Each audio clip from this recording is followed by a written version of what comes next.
વર્ષોથી મારા સાસુ શિયાળામાં આદુપાક બનાવતા હતા અને હું પણ બનાવું છું. મારા સાસુ આદુપાકમાં લોટ નાખીને બનાવતા હતા, પણ હું લોટ નાખ્યા વગર બનાવું છું. તો ચાલો આજે મારી રીતે બનાવેલો આદુપાક તમારી સાથે શેર કરું. તેના માટે સૌપ્રથમ એક પ્લેટ લઈ લઈશું અને તેમાં બધા કોરા પાવડર ભેગા કરી લઈશું.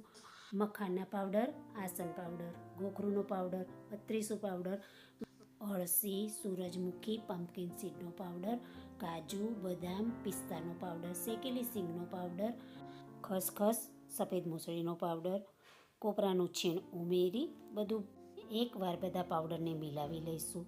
હવે એક કડાઈમાં તાજું છીણેલું આદું લઈ લઈશું.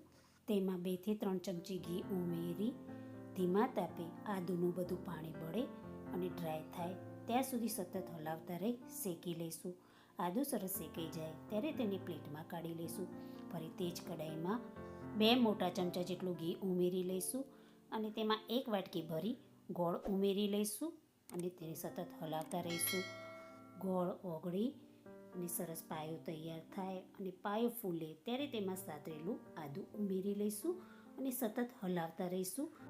આદુને પાયામાં બરોબર ભેળવી લઈશું અને તેમાં મિક્સ કરેલા ડ્રાય પાવડર ઉમેરી લઈશું અને સતત હલાવતા રહીશું. ગેસની ફ્લેમ બંધ કરી નીચે ઉતારી થોડીવાર માટે તેને હલાવતા રહીશું. બધું સરસ ભળી જાય ત્યારે તેને પ્લેટમાં પાથરી લઈશું અને એક સરખું બધી જગ્યાએ ફેલાવી લઈશું. હવે ચક્કુની મદદથી આદુપાકના પીસ કરી લઈશું અને તેને ઠંડો થવા દઈશું. આદુપાક એકદમ ઠંડો થઈ જાય ત્યારે ડબ્બામાં ભરી આદુપાકને સ્ટોર કરીશું અને ઉપયોગમાં લઈશું. તો તૈયાર છે આદુપાક, જે શિયાળા અને ઠંડીમાં શરીરને અંદરથી ગરમાવો આપે છે.